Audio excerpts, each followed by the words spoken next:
By now, you would have heard of the grooming gang scandal in the UK. Authorities covered up religious and ethnic crimes because of political correctness. Now, we're talking about young girls being raped at the hands of mainly Pakistani men, but authorities were petrified of being called racist. Similar claims were made here in Australia in 2000, the SCAF gang rapes, where a gang of Lebanese Australian Muslim youths went on a rape rampage targeting young non-Muslim girls.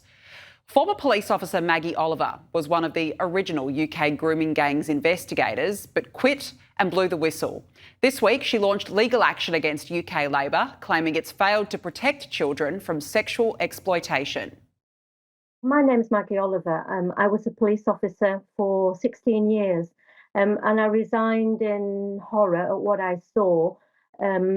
I saw the police and the authorities turning away from children who were being horrendously sexually abused. But in 2016, the government put together what was to be a 7-year, £200 million national inquiry where 7,000 victims and survivors were interviewed in relation to their abuse.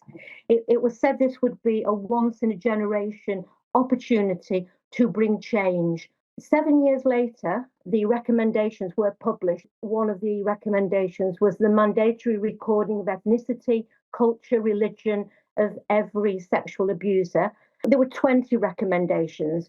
None of those to date have been implemented. It's insulting to victims, especially as here in the UK now, we are in the process of putting together yet another statutory national inquiry, this time just focusing on grooming gangs, because the grooming gang section of that national inquiry in 2016 was a complete whitewash. And for the past year, we've been fighting to take this government to a judicial review. The government have pushed back repeatedly, said that nobody can force them to implement them, and actually they can look at these things in their own time. Now, that horrifies me, it horrifies my charity, and every single child and family in this country could be affected by this failure to implement the recommendations. It's a very big day for my charity, the Maggie Oliver Foundation, but for every mother, every child, every victim, every survivor in this country, because